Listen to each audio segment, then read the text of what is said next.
my privilege to extend a very warm welcome to Dr. Kondapalli, who has been a long-time friend.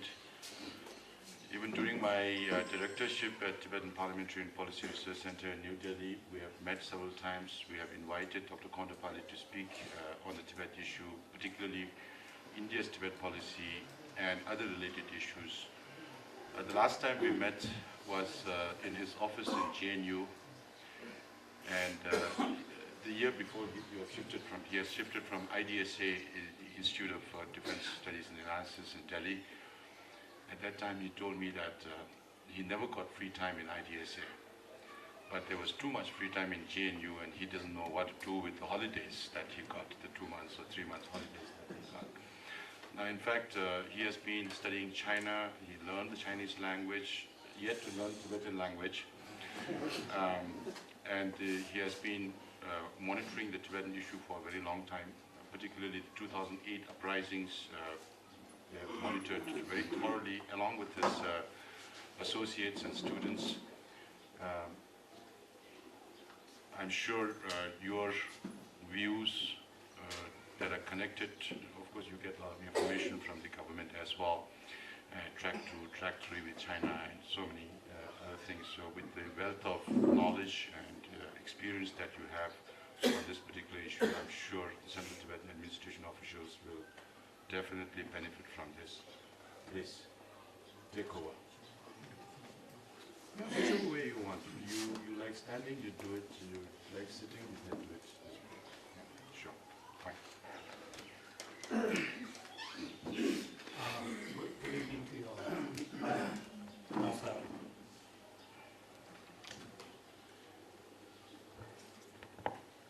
Honorable Speaker, sir. Honorable Ministers of the Cabinet, Honorable Members of the Parliament, senior officials and the elders, as they say, among the Tibetan community, the election commissioners. Good evening to you all. I'm really honored to be here with you to discuss on the India's Tibet policy. Basically, I will be displaying my ignorance of the subject by showing you a few slides on what are the factors that influence India's policy vis-a-vis Tibet, what are the constraints, what are the nuances so far that we have seen in the India's Tibet policy, and then a broad few observations in terms of where we are heading, what are the future prospects in this India-Tibet equation. So I have a few slides to show you on what are the main factors and so on and so forth. So let us get this check on. The structure of my presentation is in terms of what are the factors that influence the India's Tibet policy.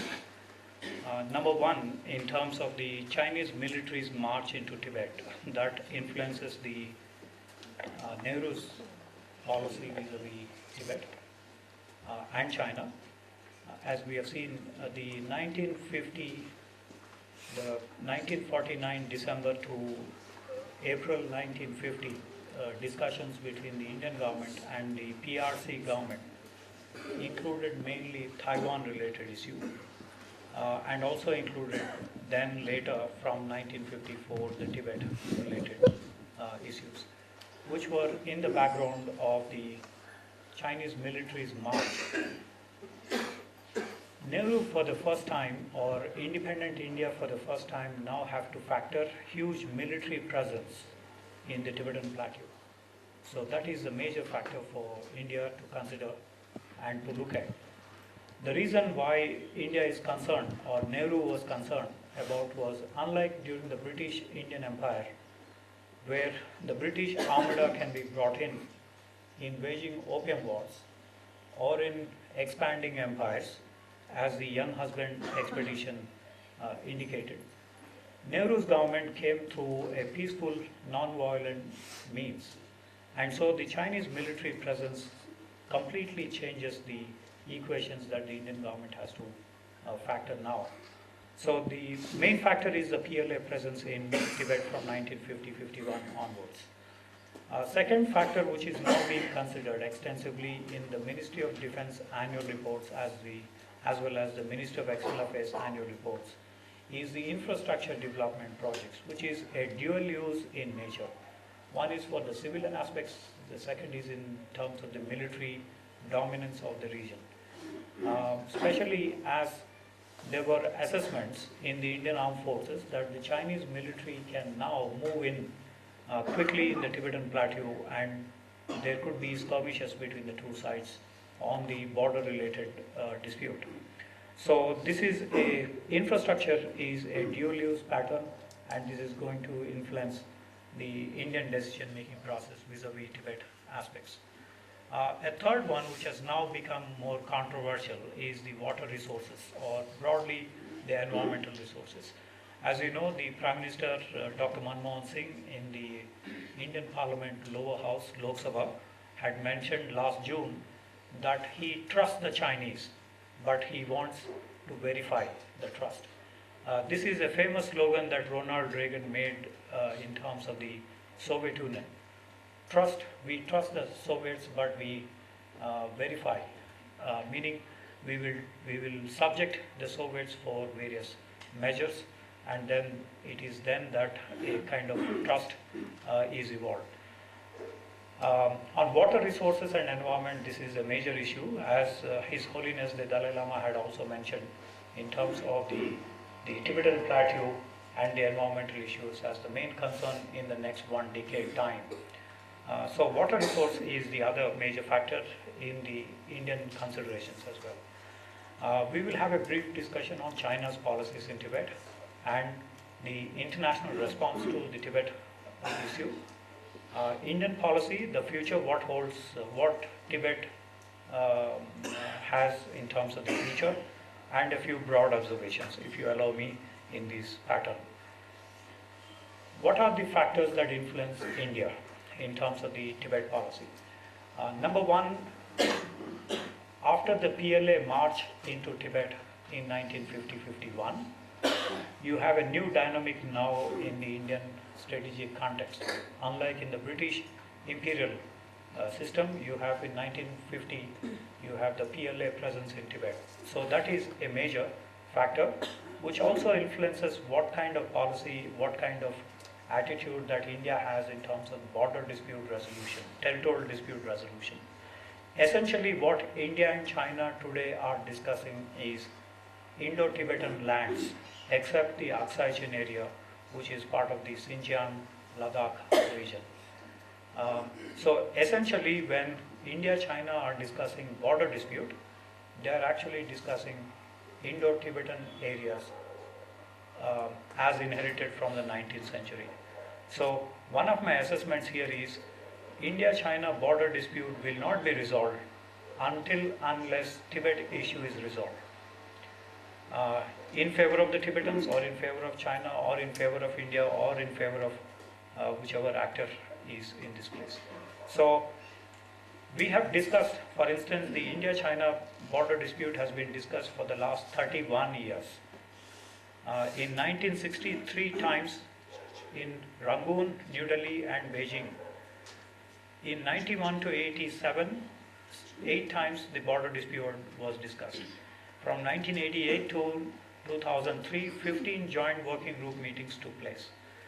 From 2005 to 2003, the special representative meetings met 15 times till this January 2012. So India-China discussed the border dispute for the last 31 years. Still, there is no solution in sight, and one of my hypotheses here is unless until Tibet issue is resolved, there is no way India and China can resolve the border dispute between the two sides. So we may expect, realistically speaking, we may expect the border dispute to be resolved at least 15 to 20 years later. In fact, one of the jokes on the border dispute resolution mechanism, as reflected in some Indian newspapers, is that the Chinese officials come to New Delhi to resolve a border dispute. They spend about 45 minutes discussing the issue, and then soon after 45 minutes they head back to Agra to visit the Taj Mahal. The Indian delegation as well goes to Beijing. After about 30 minutes, they head back to the Great Wall. So one of the jokes is India-China border discussions are leading to promotion of tourism between the two sides. But what is crucial is border dispute, realistically speaking, cannot be resolved unless until Tibet issue is resolved to the satisfaction of the people concerned in these areas, Tibetans as well as Chinese as well as Indians. That is where we are. But the crucial thing is now, after the PLA's presence in Tibet from 1950-51, you have the largest boundary between India and China for the first time in history coming up. Before India never had a border with China, but today there is a realistic situation, a militarized border emerging, which means there is a huge pressure on various fronts. So that is number one factor which is weighing the Indian concern. Second is the huge presence of the Himalayan mountain ranges. It stultifies any cross-border movements between the two sides. For instance, there is, with the exception of the new the information and communication technologies, we have seen the Himalayan region being punctured in the 21st century with new ideas coming in, new technologies coming in. Nevertheless, we haven't seen any major interactions except for the flow of the Tibetans across under duress as it is happening from Tibet to Kodari Road into Kathmandu Valley, from there across Nepal, India, Bhutan and other areas. However, we have seen that while there were about 5,000 to 6,000 Tibetans who were utilizing these roads, now it has come down to about 200 to 300. Last year about 600 of them utilizing. So in other words, the Himalayan barriers are a realistic physical barriers which have not been punctured so far, except in the ICT, information and communication technology sphere. So that's a huge drag again in terms of the India-China or India-Tibet interactions. A third main feature which impacts India is what to do in terms of the post-colonial society formation.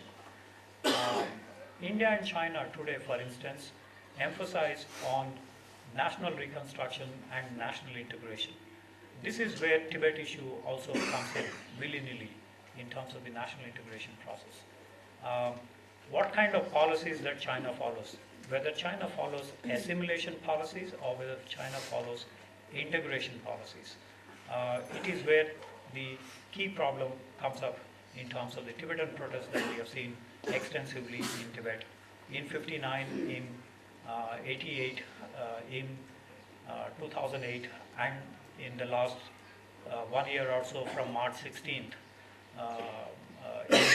in calm areas, as we have seen the self-immolation attempts so far. A fourth factor that is influencing India-China relations and impacts on Tibet as well is the socio-economic imperatives, which is that we need to focus on the per capita income building.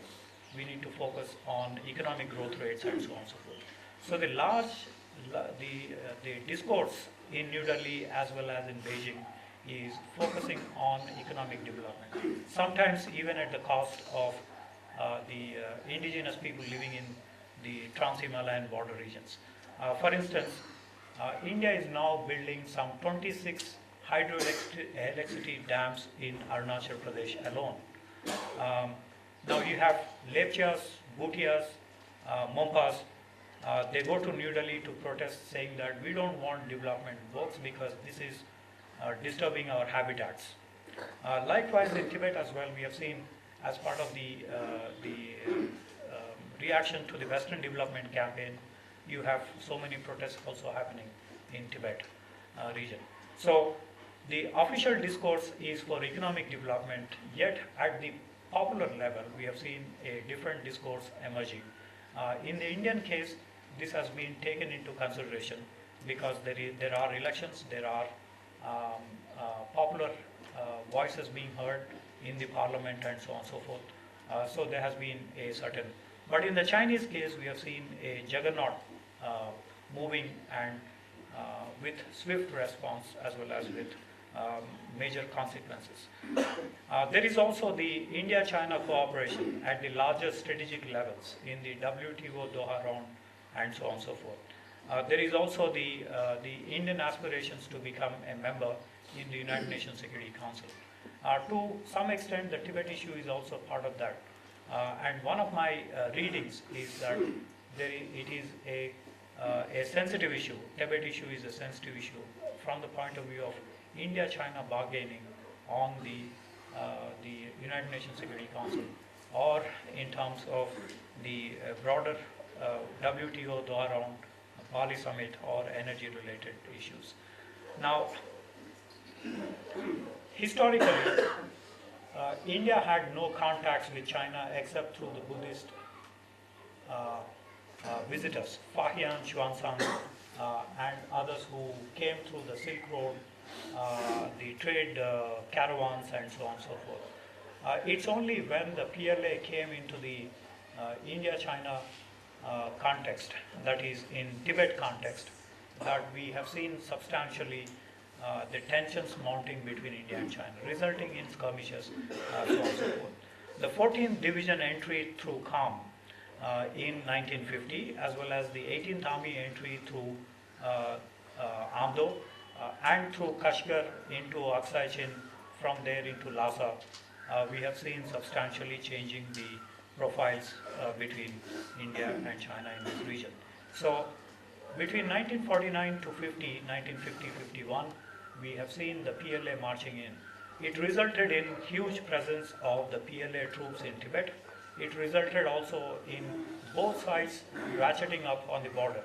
For instance, the Nehru's forward policy between 1959 to 62 has been stated as one of the reasons for the 1962 border clashes. Chinese military presence in Tibet. There are an estimated 400,000 troops in the Tibet, in the India-China context, in Aksai Chin as well as in the Tibet Autonomous Region, as the Chinese say, while the government in exile suggests that there are 6 lakh troops, including the militia and the PAPF, People's Armed Police Force. The Chinese suggest to about 4 lakh troops. This is 220,000 troops in Lanzhou military region and about 180,000 troops in the Chengdu military region. The 13th Group Army, 14th Group Army in Chengdu military region, with the 13th Group Army in the tasked for operations in the Tibet Autonomous Region as the crucial punchline for China. These are the major military forces that are present in this region. Second, you have the division of Tibet Autonomous Region from 1965 into military sub-districts and military districts as part of the Chengdu military region. They have 2 independent infantry divisions, 6 border defense regiments, 5 independent border defense battalions, 3 artillery regiments, including some in Amdo, Qinghai, where some of these SRBMs, MRBMs, medium-range ballistic missiles have been located. One of the key concerns for India now is China had built up nearly 1,800 missiles so far, every year producing 60 to 70 missiles. One of the key concerns is if China-Taiwan relations are normalized, it is likely that China will deploy 1,500 missiles in Tibet region, which means the Indian government will have to face the flak in terms of the missile deployments here in Tibet region. So that's a major concern, a long-term concern in the next 15-20 years' time. That's where we are heading in a way, because the cross-strait relations have improved substantially. There are three engineering regiments, 5 main signal stations, 2 signal regiments, 3 transportation regiments, 3 independent transport battalions, 4 Air Force bases. Now we have seen substantial improvements. Now in Sichuanhe, in Nagari Prefecture, or Ari Prefecture as Tibetans call, we have seen substantial progress in the airfield construction. As you also know that China is expanding the Karakoram highway from 6 meters to 30 meters wide, and there is news that they are also planning to construct airfields closer to the Karakoram highway in Aksai Chin, which means that this is also going to be a new Air Force bases that are coming up in the region. There are 2 radar regiments and 12 units of the 2nd Artillery. In terms of the paramilitary forces, substantial improvements have been made, especially after the March 14th uprising in 2008. So those are the military presence. Frontline troops and second line defense stations are located in these areas. I will skip these. Rudok, Sichuanhe, Drungpa, Saga, Dingri, Gampala, Dromo, Sona, Lunse, Zung, Zayul, opposite to Arunachal Pradesh. These are ones at the frontline troops present in the region. Roughly these are ones that you see, but in the Chengdu military region you have 180,000 troops, 2 group armies, 4 infantry divisions, 2 tank battalions, brigades, and 1 artillery division, while in Lancho military region, with focus on Aksai Chin, has 220,000 troops, 2 group armies, 4 infantry divisions, and 1 tank division located there. 13th and 14th group armies are divided in these spheres. These are specific details where they are located. For instance, in Kunming here, the 14th Group Army, and then at Chintu, Ningchi, opposite to Arunachal Pradesh, north of Arunachal Pradesh, and in the Tibet Military District, so on and so forth, were located. 47th Group Army has focused on the Karakoram ranges as well as the Nagari Prefecture, or Ari Prefecture as it is called. In addition to Chongqing, there are these military officials located in the Chengdu military region. In terms of the 4 military districts and military sub-districts in the 7 prefectures in Tibet Autonomous Region, these are the officials located, including the PAP, People's Armed Police Force, or the border defense units located in these regions, as you see here. I was mentioning about the missile deployments. These are some diagrammatic pictures of the Tachaidam, Xiaochaidam, and Thalinga in Amdo, and currently as well there is modernization happening in Yunnan military district for the deployment of missile systems. This is a slide circulating in the Chinese internet of a possible skirmish between India and China. What could happen, a scenario. Since this is a Chinese slide, as I could gather in Chinese internet, it speaks volumes about what could happen between India and China. They suggest to the group army located in these areas attacking in different directions across Arunachal Pradesh, but nothing in terms of the Bhutan or Nepal, but in the middle sector as well as in the Ladakh, Tibet sectors. So it's a picture that is available on the internet. One of the Indian military assessments is previously, 4 years ago, there has been a low-level threat, meaning that the Chinese military will not be able to attack India, or even if it is able to attack, it will have at least a month's notice in terms of preparations, etc. Now, Indian military has upgraded its threat perception to medium level. In threat perceptions, high level, medium level, low level threats mean that the deployment patterns are visible. If it is a medium level threat, it means about 2 to 3 weeks of preparation and deployment. So now that the Indian Armed Forces have um, enhanced the threat level, it means actually there is something going on the border regions between the two. As you know that the Indian Defence Minister had gone to Arunachal Pradesh last month. There is also the General J.J. Singh, the Arunachal Pradesh governor and the former army chief, suggested to 60,000 additional troop deployments. Then there is the three Su-30 bases in Hashimara, Tejpur, and one more base. They plan to deploy nearly 56 Su-30 aircraft. If Su-30 aircraft are deployed in this area, then these are now being equipped with land attack cruise missiles, which can attack Chongqing. So Indian plan is to go beyond Tibet in any skirmish in this area. So it is developing and deploying higher range missile systems. You may have seen in the newspapers that the DRDO is preparing for a 5,000 kilometer long Agni 5 series of ICBMs. So this would be the response for the Chinese deployment of troops. So India is also preparing extensively in terms of the China challenge. Chinese intrusions have increased substantially. These are somewhere in 3-digit figures across the line of actual control from Daulat Beg Oldi to fishtails in Arunachal Pradesh.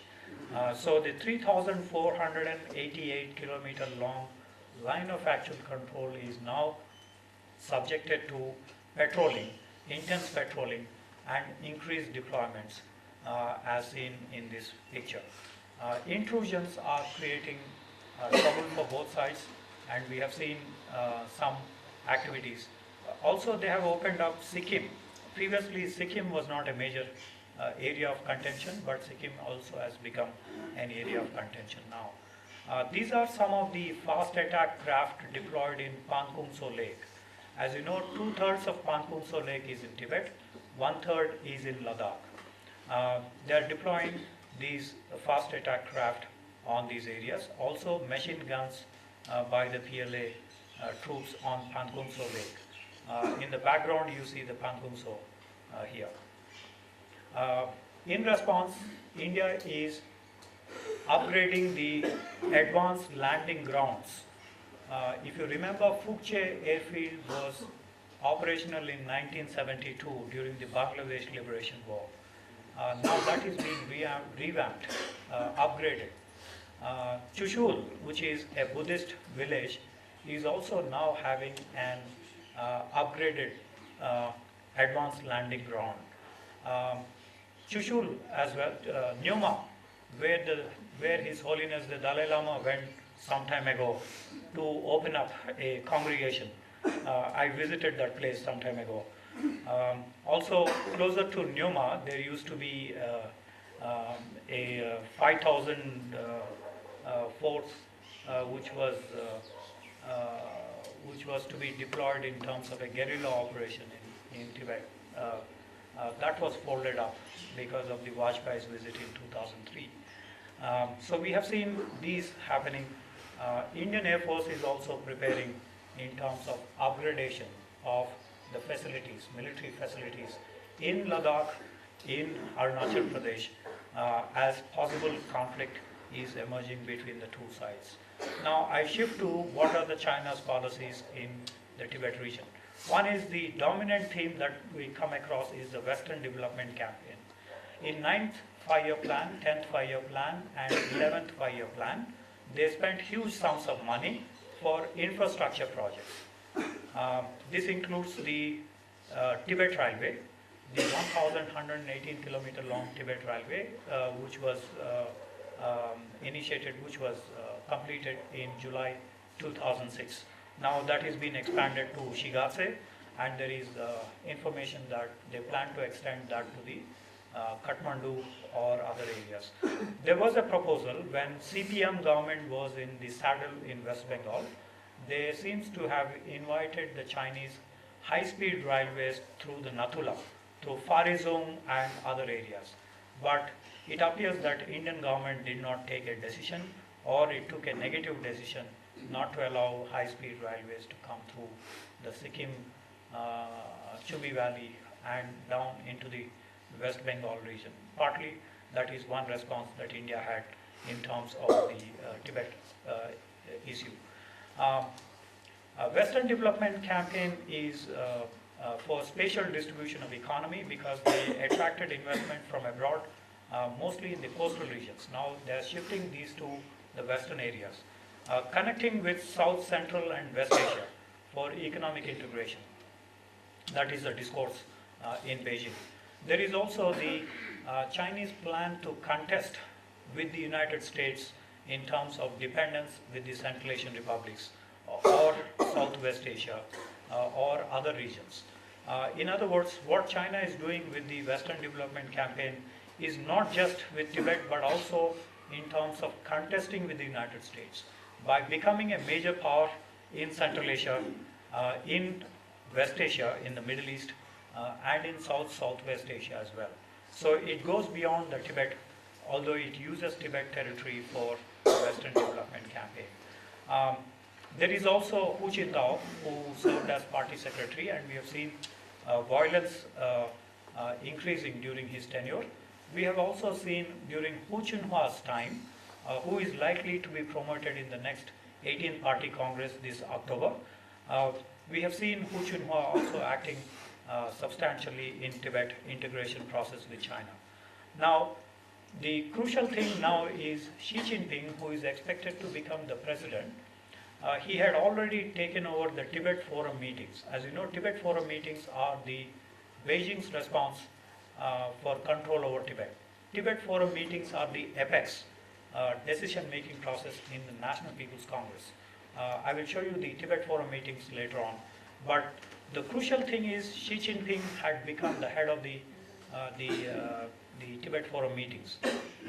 So which means that the president designate is going to control Tibet more actively.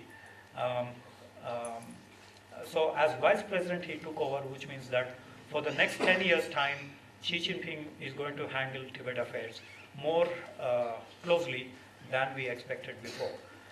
Second major aspect of the Chinese discourse is in the infrastructure, as we just mentioned.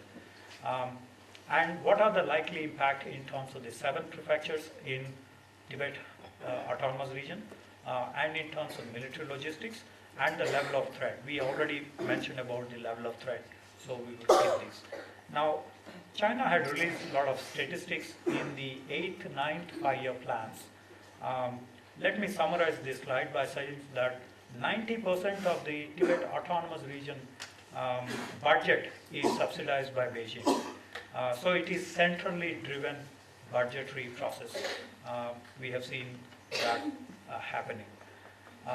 Let me also summarize this by saying that they are spending money in a lot of infrastructure projects, not just in the roads, railways, airfield construction, but also in other fields, energy, industry, and municipality construction. In the 10th 5-year plan, 11th 5-year plan, 12th 5-year plan, these are the estimates provided by the Chinese government as reflected in the National People's Congress deliberations. $50 billion in from last year to 2015. And in 2012, something like $46 billion in 226 projects, so on and so forth. Recently, according to a Chinese official, the TAR GDP is expected to increase substantially, maintaining something like 7.8% increase over the previous period. Now, this is the official claim. What is important is we have seen Han Chinese per capita income increasing rather than the local Tibetan per capita income increasing in these areas. Highway construction projects are these um, in Lhasa and other places. The road networks in RE prefecture, which India thinks as a major challenge. There is also the bus diplomacy with Nepal. Nepal has really come under the Chinese influence. Um, Recently, according to a Nepalese scholar, um, and also reflected in some of the Nepalese press, there has been a huge presence of the Chinese in the Kathmandu Valley. The Lumbini project is one such, and also the Kathmandu telecommunication projects and the other political issues were discussed in the Nepal connection. Railway projects were launched in Tibet and adjoining areas. The Tibet Railway has been mentioned as the showcase during the 10th five-year plan with nearly 26,000 engineers and workers. That's where the line is at about 5,000 and above meters. This is the projection for the next nearly 30 years' time. I'm not sure whether the government in exile had plans for 2038. I'm not sure whether the Indian government has plans for 2038. But in Tibet, the railway project in Sichuan province already having a project till 2038. This is a lesson we need to learn in terms of perspective planning. For the next 26 years, they already had a plan of what they want to do in Tibet. So something we need to learn from this picture. Now, the publicity is that this has benefited Tibet Autonomous Region and its residents. Now, let's look at carefully more into this. Tibet Railway and the other infrastructure projects will bring in something like 8 lakh passengers overall in a year's time from mainland China or other tourists. It also leads to export of minerals.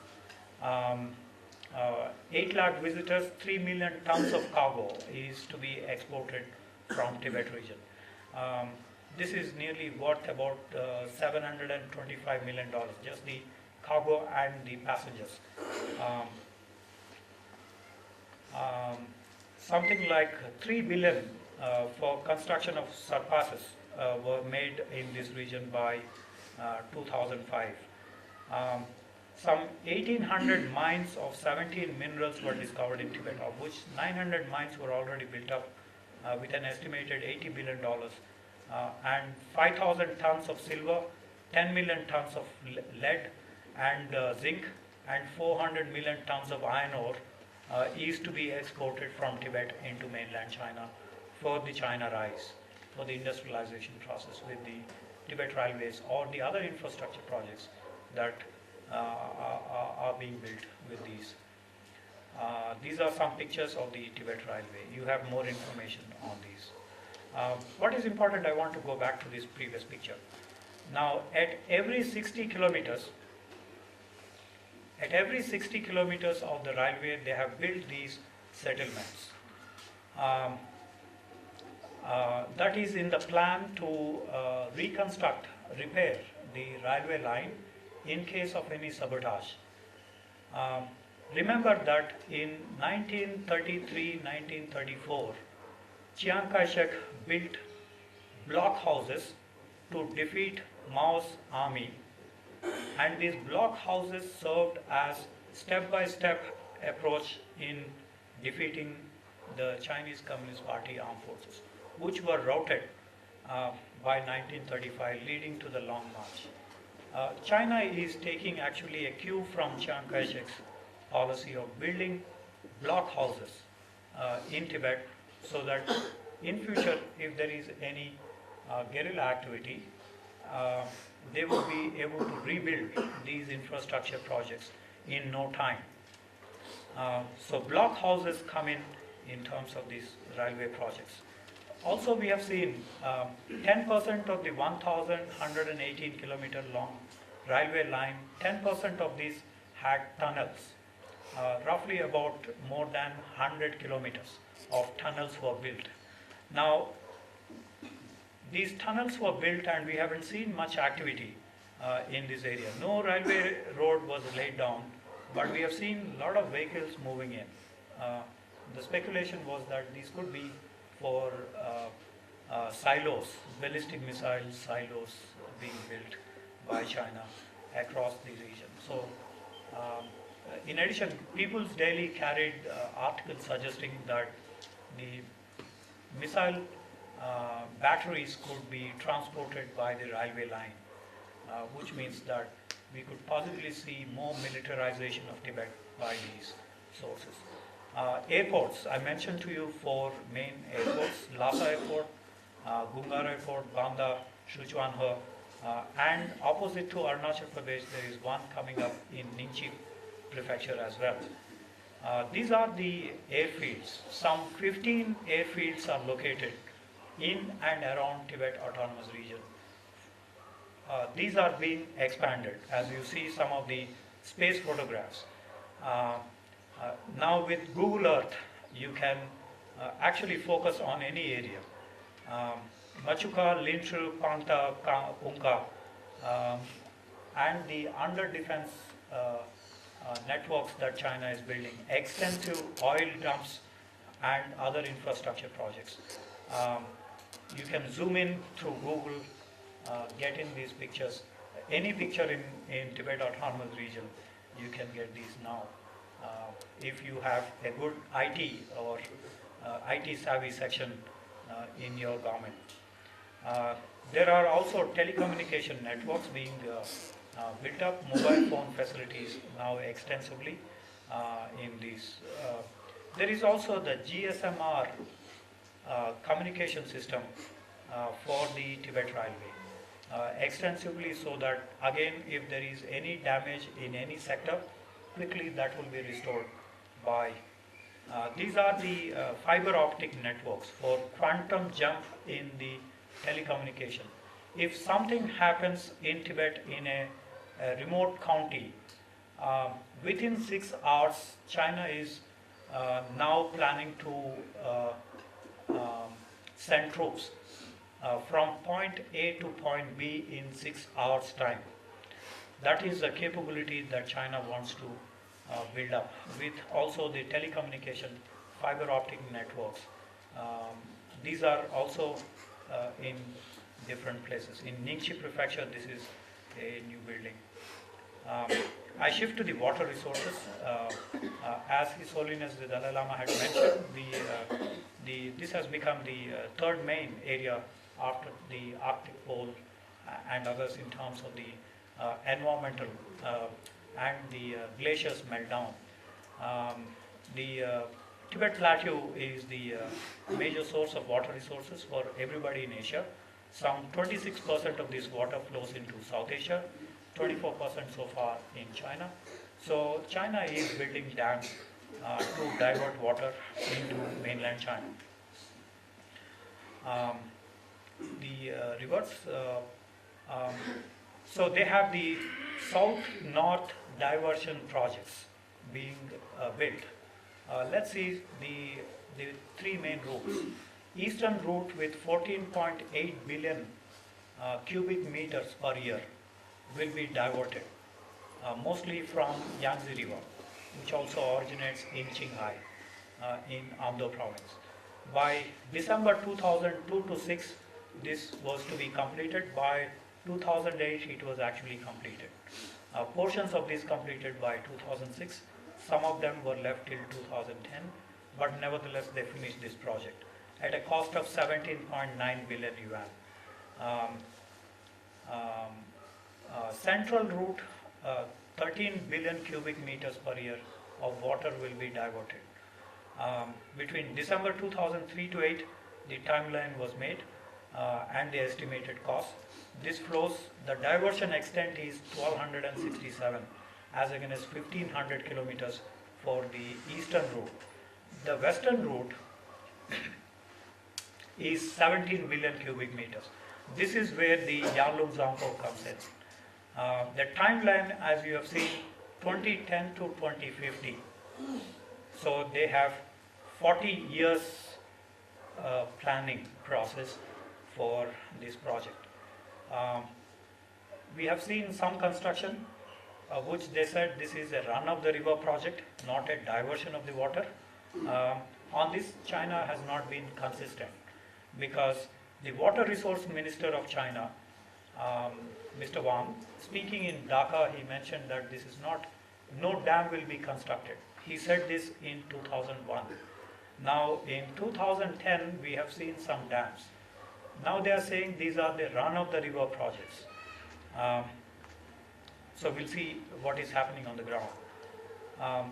This is 1300 kilometers length, 17 billion cubic meters of water to be diverted at a cost of nearly 250 billion yuan.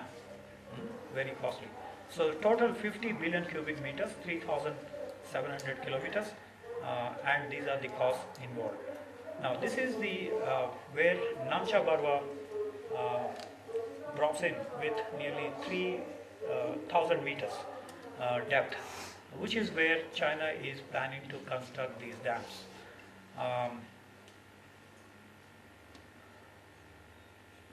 Across the Yarlung Zangpo as it enters into Arunachal Pradesh, at the ground level you have the Brahmaputra, Siang, and so on and so forth. Now this is 23,000 feet, Gyala Pelri. Namcha Barwa is 25,000 feet, fall. So these are the 25 projects that China is building, and this is a space-based photography which is circulated in the blogs now these days. We see that these are actual hutments and other construction related administrative buildings, so on and so forth. Now at Mutwo, they are building 38,000 megawatt project. This is 2 times the Three Gorges Dam. As you know, last year Three Gorges Dam had a problem because silt acquisition became a major problem. The purpose of building Three Gorges Dam was for flood control and for electricity. But with silt coming in the Three Gorges Dam, we have seen that the Three Gorges Dam performance has gone down. Now, the same problem may come up in these dams as well in terms of the silt formation. So the original idea of flood control is actually defeated because of the heavy silt formation in these. But Motho is 38,000 megawatt project, and the other projects as well, 2,000 at Palung, and there are the 43,000 megawatt at Tatu Chiao located. The Indian side is also concerned about the barrages that the Chinese military is building in Tibet Autonomous Region. These include the Tololing, where the Parichu Lake incident took place, and we have witnessed flash floods in Himachal Pradesh. These are some other environmental issues that have come to the notice. What are the Chinese policies implemented in Tibet? Now, you have seen that the Chinese discourse is that the national security consideration of China is mainly in terms of countering 3 evils, which includes separatism, extremism, and splitism. Now, splitism is the word they use to criticize the Tibetan government in exile as well as the activities of Tibetans in Tibet. This is basically sovereignty related from the Chinese point of view, that they have established a rule of law from the Han Dynasty onwards, a Middle Kingdom order or a Confucian world order, while suggesting to a patron-priest relationship in the case of Tibet. While they have argued, the Chinese Communist Party had argued for self-determination to all the ethnic minorities. Now, from 1949 onwards, that has not been implemented.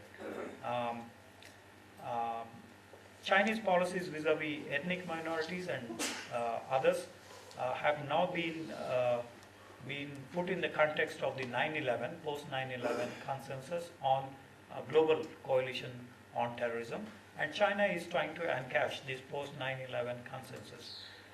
Today, the three evils are also suggesting to huge popular discontent, as we have seen in Tibet extensively.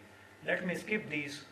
These are part of the constitutional guarantees, but not implemented in the Chinese discourse. The dynamics, except for the last point, there are the population displacements, the Han Chinese coming into the Tibet region or into the other ethnic minority regions. 90% of the positions in public life controlled by the Han Chinese. Average income of the Uyghurs, Tibetans and Mongols amount to nearly 1/4 or 1/3 of the income of the Han Chinese settlers in these regions. We have seen at various periods religious reprisals through the political education campaign or strike hard policies. So basically the assimilation policies are alienating the Tibetans from the Chinese rule. Tibet Forum meetings, as I mentioned to you before, are the apex policy formulations on what should happen to Tibet. Let me skip the other Tibet Forum meetings. Let me come to the latest period of January 2010, when they formulated that number one, the Western Development Campaign will be intensified, which means the infrastructure projects and so on and so forth. What is also important is that the 18-party Congress is about to decide that social management will be the key for the Communist Party. Social management, as you know, would mean basically you have the political education or internal control. So we may possibly see in the 18-party Congress the political work report of the General Secretary reflecting too. Now, as a result of all these, we have seen extensive protest movements in Tibet. As with Xinjiang, for instance, the July 5, 2009 incident in Urumqi is one reflection of that implementation of policies. Now, this is from SaveTibet.org, where they have mentioned about the incidents on the March 14th uprising. What we see here is, unlike in Wusang, we have seen more happening in Amdo and Kham regions, which is also the self-immolation attempts also happening mostly in this region. This is also, as we have seen, the resistance during 1957, as well as in 1950 when the PLA was marching in. So a long history of resistance in these areas. These are the protests in the last 1 year. From March 16th onwards, we have seen, I won't read this, you are all familiar with but what is important is mostly younger people are participating in this. Those who are between 20s and 30s. That's one we have seen. Second, instead of the Nakba prefecture or the Aba prefecture, as the Chinese say, we have seen it is also going into the Amdo province. This is also what we have seen in the previous 2008 uprising in Amdo. So the movement is spreading from east to north and possibly towards the west in terms of a trend analysis. So that's broadly. We have also seen newer forms of protest. For instance, the Lakar movement, wearing only Chinese dresses, Tibetan dresses, eating only Tibetan food, or identity related, or speaking only in Tibetan. These are some which are newer forms of protest. In 2008, we have seen microblogging as a newer form of protest. This is guerrilla warfare in the internet domain. So I think newer ideas are coming up from the Tibetan youth in Tibet. That is what is surprising. So the, these forms of protest are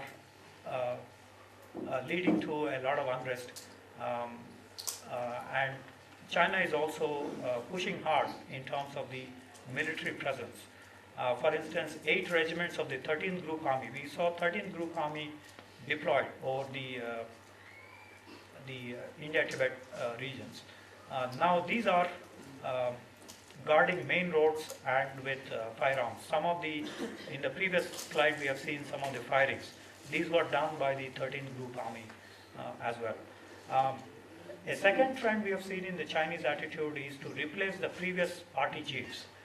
Wang Lachuan,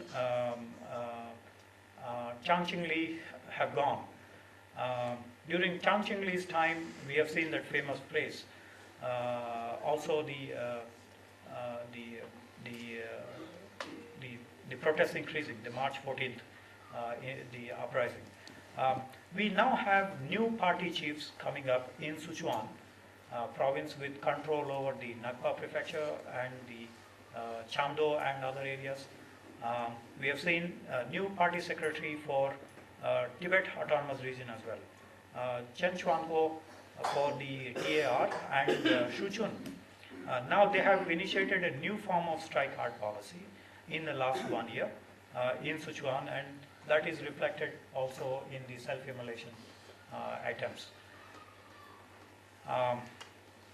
There is a new circular on February 2022, just before the new year, of the implementing strike hard, and if they don't implement, fresh reprisals on the Communist Party cadres will be inflicted. So accountability has now been brought in for more repression.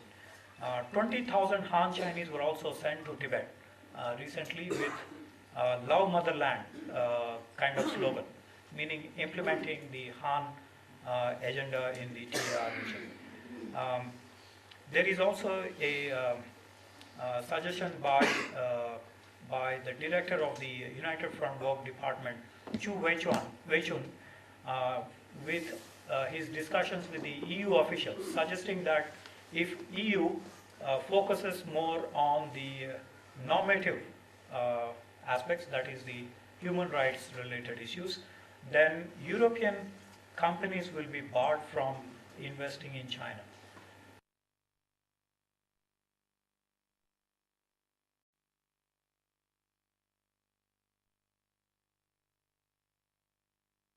Chinese rule, Ladakh to some extent, the other Sikkim in 76 came under the Indian control. You have Nepal and Bhutan having the treaty regulations with New Delhi. So we have seen the 20th century had a different prospect for all these 5 Himalayan kingdoms.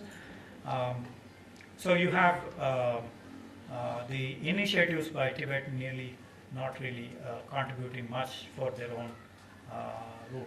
What about the US role? United States considered Tibet as part of China from 1942 onwards. But we have seen a distinct flavor in the US policy, that is respect to the religious freedom, human rights, and so on and so forth. Although United States considers Tibet as part of China, we have seen United States putting pressure. We have also seen United States taking a step further by appointing an ambassador at large for Tibetan affairs. So in other words, United States has taken a slightly different approach than compared with 1942-44 positions.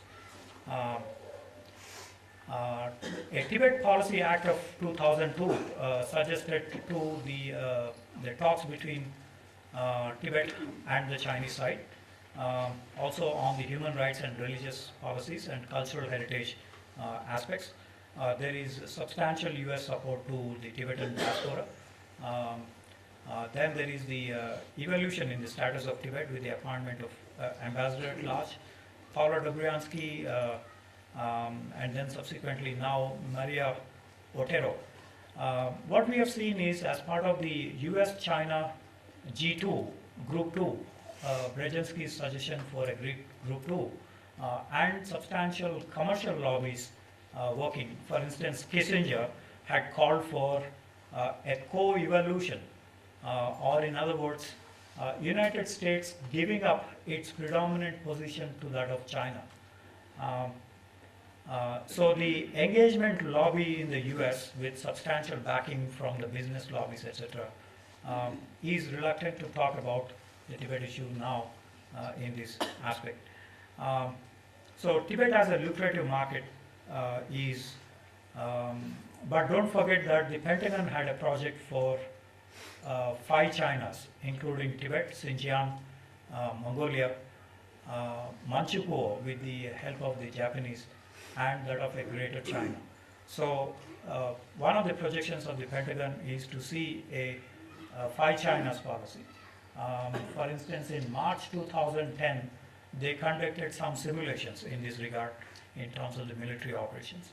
But it is a distant dream now, as of now, in terms of whether China can go the Soviet way in terms of the disintegration. We have also seen United States slightly lowering from the Oval Office to the map room incident. But substantial inputs coming from the European Union, support base coming from the European Union. As the European Commission granting aid to the Tibetan refugees for the first time in 1991, subsequently human rights dialogue process was established in 96, which was interrupted in 1996 spring. However, it was resumed. During the Olympics, there was the changes in France about it. Germany as well did a U-turn because of the business lobbies. In UK as well, with China promising high-speed railway investments, we also see UK taking a slightly more nuanced position on the Tibet issue. Now, China accuses the Tibetans of internationalizing the Tibet issue. This is seen in terms of His Holiness the Dalai Lama's visits abroad, but there are substantial visits which were postponed or cancelled. For instance, there was a lot of pressure on South Korea to cancel the visit of the Dalai Lama in the early 1990s. Israel also has to face flack in terms of the business contracts and the military contracts when Israel gave visa in 1994. Taiwan is another sphere now emerging.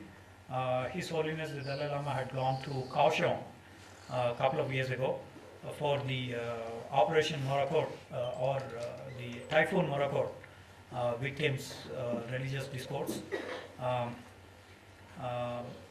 The DPP, Democratic Progressive Party, had abolished the Li Fan Yuan, which was established in 1924. Republic of China thought that Tibet, Xinjiang, and Mongolia are part of the Republic of China's territory. Now, Republic of China itself migrated to Taiwan, and then still they had the dreams that they will go and occupy Tibet, Xinjiang, Mongolia, and so on and so forth. So the DPP government removed that commission in 2006. Some good sense prevailed on the Taiwanese. There is also the Mongolian factor. China shut down all communication, as Mongolia is a landlocked country.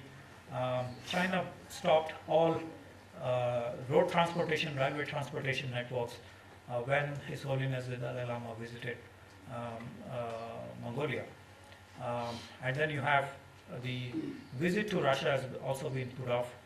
South African visit to attend Desmond Tutu's birthday.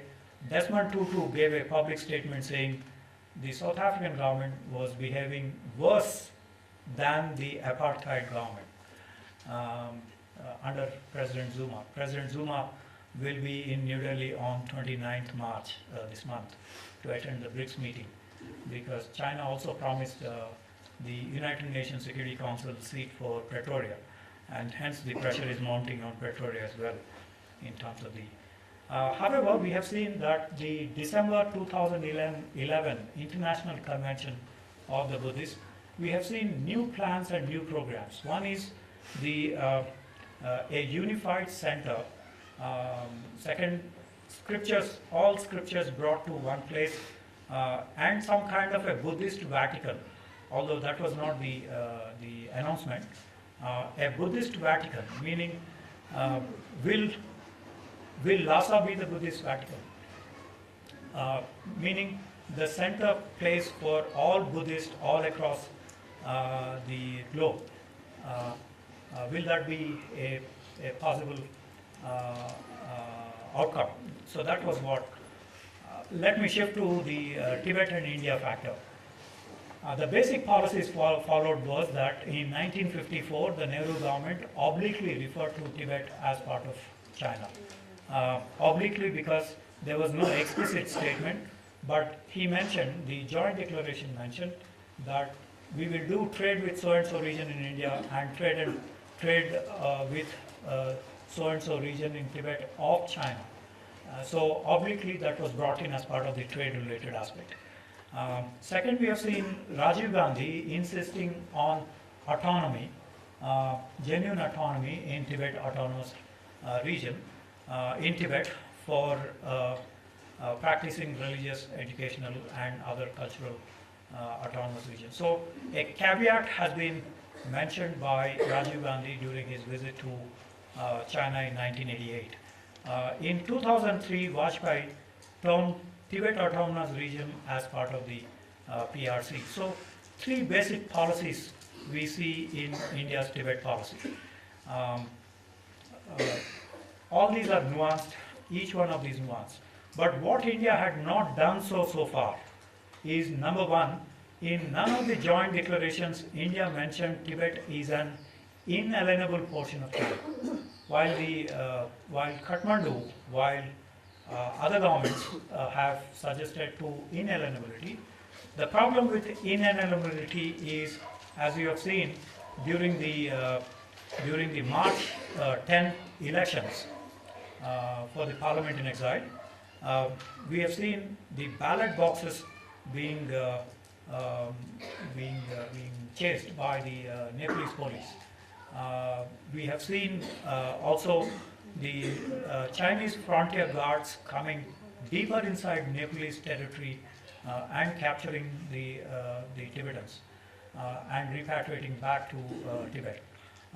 So the implication of inalienability is that it is legally binding in terms of the Tibet issue.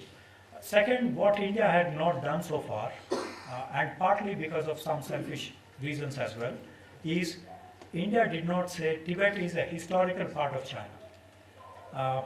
Partly selfish because the border dispute, the territorial dispute, because the entire territorial dispute that India and China are discussing is the Indo-Tibetan border areas. That's one reason why India suggested to Tibet as part of China from 54 onwards rather than historically. So that's, but what is also important is that there is a scope for Tibet independence in not arguing for a historical part of China. So that's one. A third thing that India had done in terms of policy is to suggest that Indian government will do something at least in preserving Tibetan culture and religion. The Mysore settlement, for instance, where you have the replication of some of the institutions that you have, is one example. Although much could be done, that's where the Indian contribution is. What is the ground reality? There is an estimate of 1,60,000 to about 2 lakhs of Tibetan refugees living in India with permits. By suggesting that McLeodganj is an NGO rather than as a GO, Government of India would move away from any criticism of the Tibetan connection. It gives space for India also on either side, on Chinese side as well as on the Tibetan side. So it's a double-edged sword in a way by terming this as an NGO. It has also promised to the Chinese that Tibetans cannot hold anti-China political activities in terms of the higher level functionaries meeting officials, etc., etc. But remember that on August 11, 2010, His Holiness the Dalai Lama met with the Prime Minister. While the meeting with the Vice President was cancelled for some reason, there was a meeting with the Prime Minister. And S.M. Krishna, the External Affairs Minister, suggested ABCD reasons. And then he gave a public statement that indeed both of them met, and so on and so forth. You have also the factor of the TYC's role, Tibet Youth Congress role. This is where a lot of dynamics would emerge in terms of the future prospect between Tibet, China, India issues.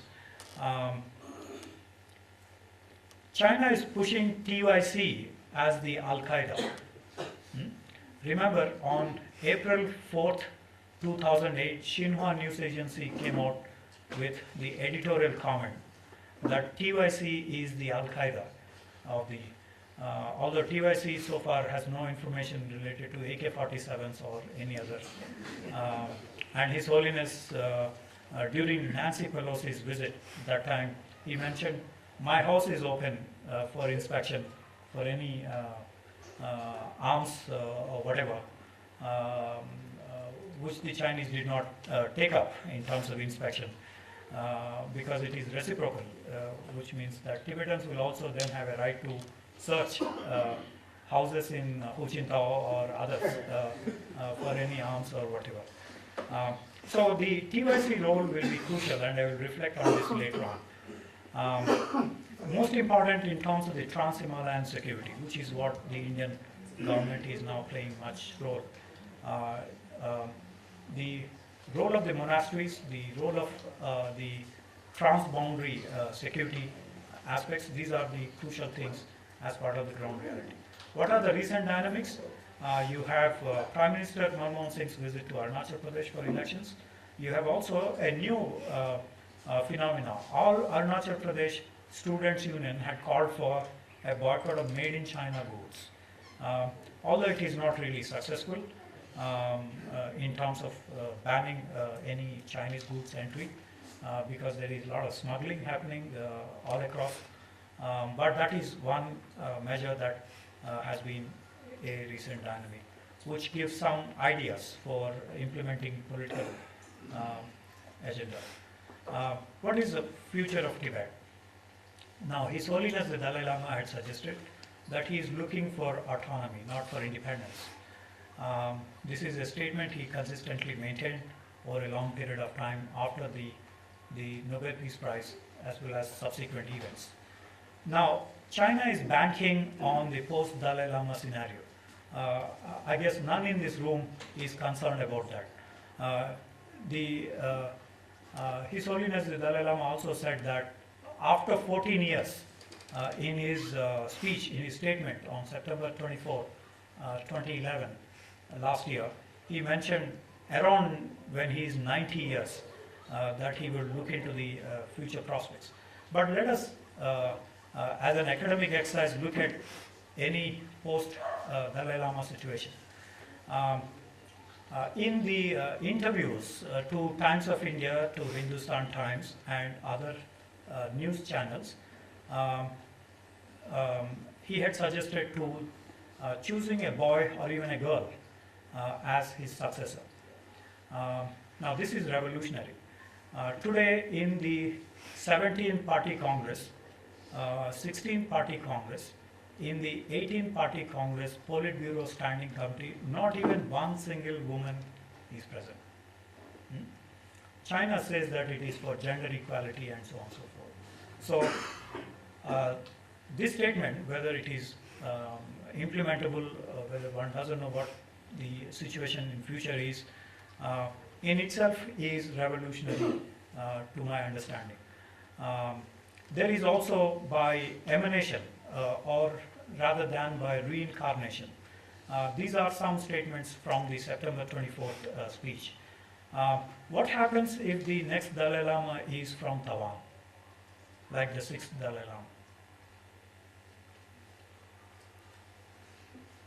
It means the India-China border dispute will not be resolved for the next 200-300 years. It's very likely that it will not be resolved. What is the role of the College of Head Monks? His Holiness has referred to the role of the head monks, or a three-member regency chosen by the Parliament.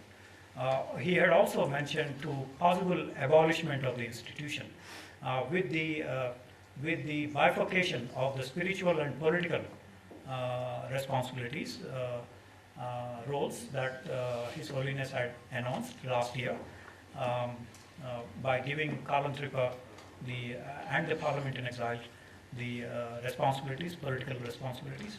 We see that there has been a bifurcation in this. This is in the light of the central government in China making statement in 2007 that they will select the future Dalai Lama through the Golden Urn process by putting in a few lotteries. We have seen that happening in terms of the Chinese Pancham Lama. We have seen that happening. What about the role of the Karmapa Lama in future? He's young, he's been able to mobilize Tibetan support base. So this is one role that we have need to see in this, in terms of the intersectarian conflict which has receded in the Tibetan politics. We have seen the sect, the yellow sect, and the other sects, because of the broad-based democratization with one monk, one person, one vote. In other words, a democratization process intensifying. You see that the process of political reconciliation, political is shifting in the Tibetan politics. What about the 2020 scenarios? Roughly, let us give, say, a medium-term indicators. It could possibly a status quo continuing as we see now, meaning there is no forward momentum. Last 2 to 3 years, there's been no discussion between the Tibetans and the Chinese. Given the 18-party preparations, given Xi Jinping heading the Tibet Forum meetings, given the new party chiefs' appointments in Sichuan and TAR, we see the status quo possibly continuing for some time. So this is one scenario we have vis-a-vis the Tibet-China relations. Can there be autonomy in China, in Tibet? This is a discussion that is happening. Can there be independence movement in Tibet? We have seen posters, we have seen also some preparation in this regard. Can China integrate Tibet into mainland China?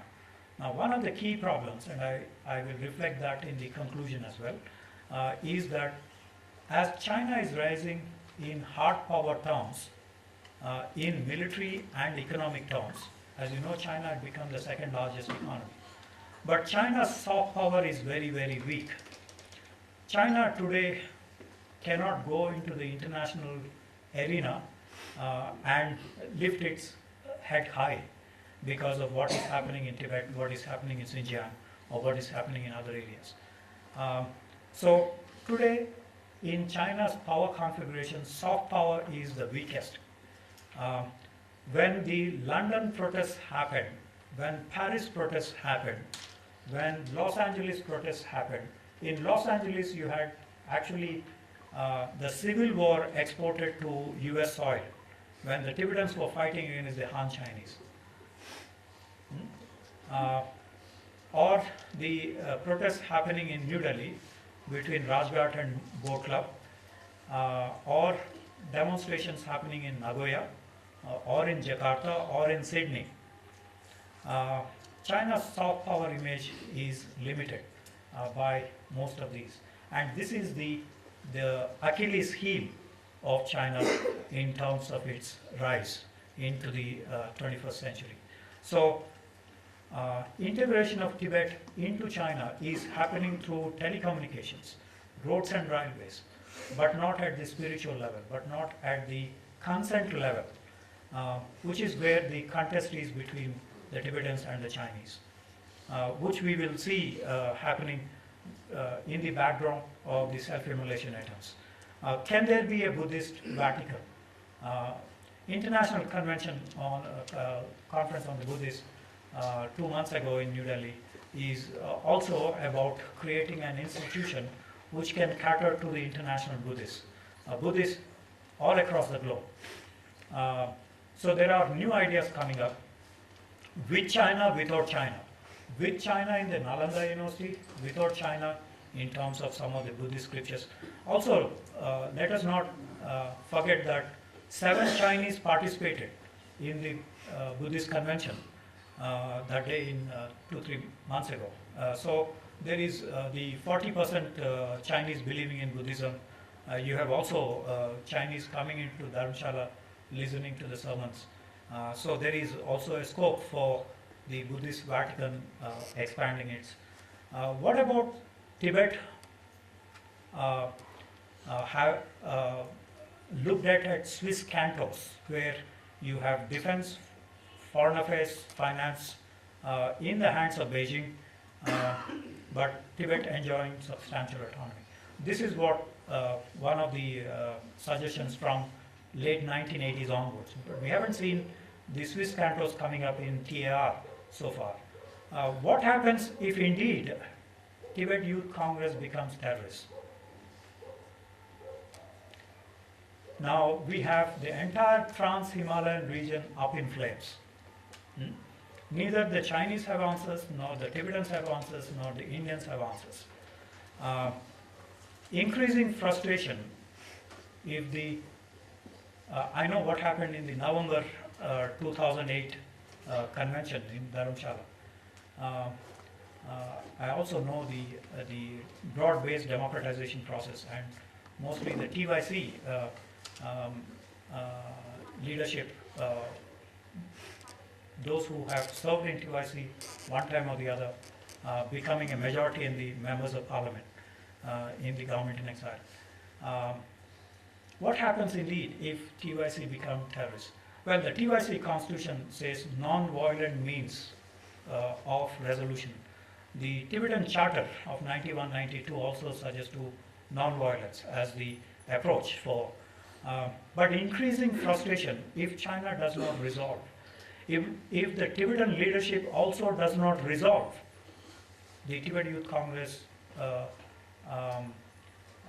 desires, or if India doesn't allow larger space for the TYC protests.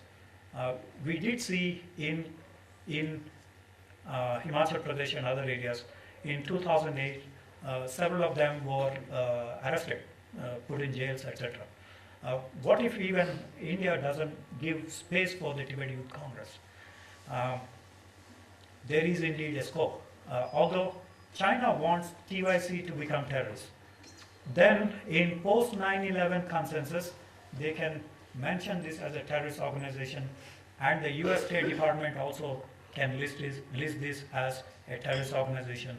And as part of the post 9/11 consensus, China can reduce the space of the TYC internationally. What has happened from 2008 to 2012 in my reading, and I apologize for others, is what TYC did in terms of internationalizing the Tibet issue.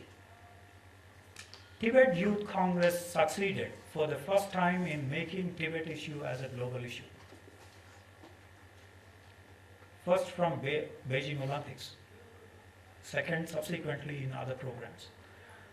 So the contribution of the TYC to the Tibetan cause is very, very high,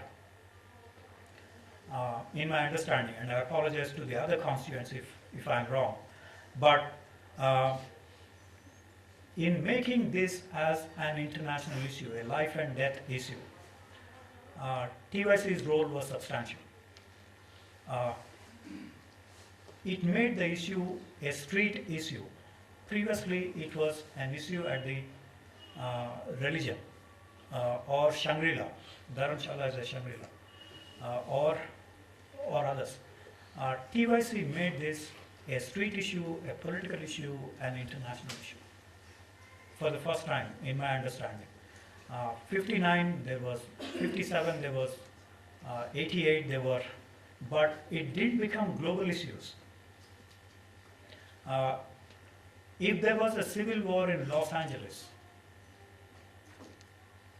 it's because of the 5 youth, not the TYC, but all the 5 youth organizations who worked together to make it international. From the Indian point of view, is Tibet a card? We have seen some statements. Foreign Secretary meeting, you all, Indian Foreign Secretary meeting, whenever India had a problem with Kathmandu, whenever India had a problem in Arunachal Pradesh, whenever India had higher levels of intrusions, transgressions of the border, we have seen Tibet as a card. It's inhuman, but most states use that, as the US, EU, others do sometimes. Is Tibet a liability for India? One of the dominant opinions, those who say that 1962 war is precisely because of the flight of the Dalai Lama.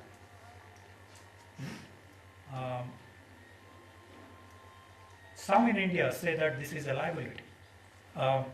For instance, I don't want to mention the name of person, a former member of the parliament wanted the parliament in exile, elections not to be conducted. That there should be no free and fair elections conducted across, no publicity, no campaign. Which means that there is a problem brewing in terms of, is Tibet an asset for India? I see this from human resources point of view.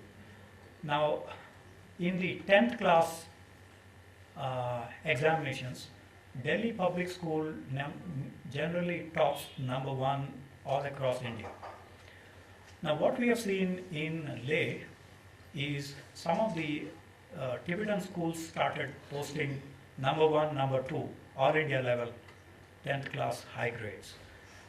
I see Tibet as an asset for India because this is where the knowledge economy is. Although Tibetans cannot hold employment nor own land in India, nevertheless, Tibetans are highly talented. This indicates 10th class #1 in all India figures means that Tibetan school children are learning to become the best.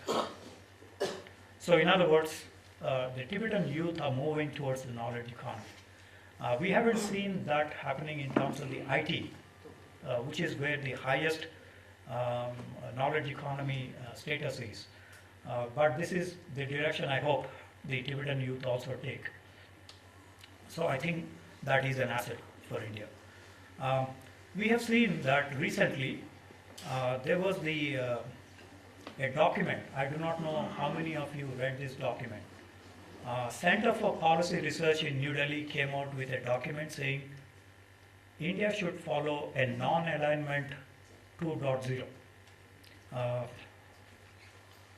And it has some interesting passages. I'm not sure how many of you read this. It says that if China attacks India, India should immediately trigger an effective insurgency in the areas occupied by Chinese forces. This would require careful preparation in advance. We need to induct locals into paramilitary and police units and train them to switch to the guerrilla mode when required. We must acquire intelligence of all logistic and supply routes from Tibet into the occupied areas. Concurrently, we must develop the capability to interdict China's logistics and operational infrastructure in Tibet. We also need to earmark locations from which the insurgency will be operationally and logistically supported. All of these, it bears emphasizing, will require preparations well in advance. The fork in the road we need to choose is the politico-military strategy of quid pro quo and asymmetry as a means to defend our borders with China. What does that mean?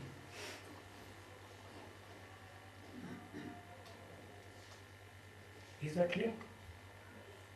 India wants to retain the status quo. No. Please read this carefully. Go to the non-alignment 2.0 document. It's in the web now. Center for Policy Research had, yeah, I see one hand rising up in terms of reading that document. Does this talk about the SFF or the Tibetan Army in Yarlung? It's beyond SSF. It's very clear. Read this. All of you are involved in this. Yes. That document claims that the National Security Advisor of India participated in the meetings in preparing this document. I want you to read carefully the whole document. We have also seen Indian statements on Tibet in the last 3-4 years, slight nuances coming.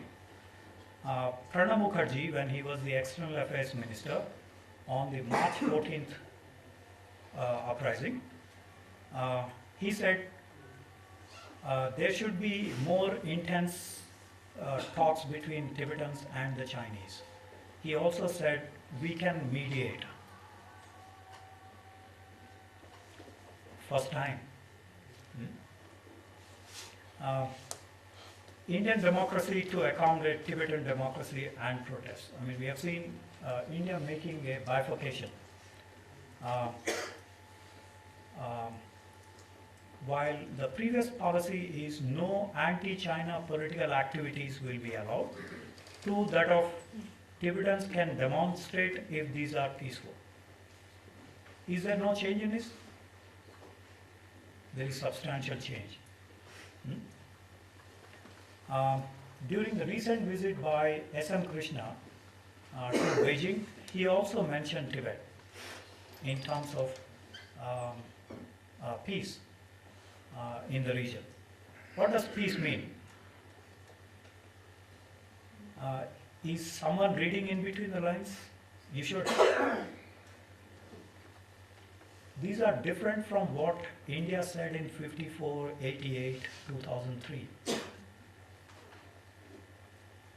My last slide. China is losing soft power. It is not able to face the international community in terms of the Tibet issue, but it is using the business lobbies for projecting the issue on Tibet. Tibetan protests are intensifying and these are diversifying as well. So there is a substantial border dispute with China essentially involves Tibet-India borders and indigenous people's lives and habitats. So we have seen a slow, gradual process in India in terms of the people in Arunachal Pradesh and Trans-Himalayan region. Militarization of Tibet and Trans-Himalayan security are one of the main considerations for India in terms of the Tibet policy. 19th century buffer zone, as the British thought, in Tibet is shifting to the Indian peripheries in 21st century with the PLA presence. Finally, the main aspect is in terms of the environmental issues, glaciers meltdown and larger problems for everybody involved, Tibetans, Chinese, Indians in this regard. I thank you very much for your attention.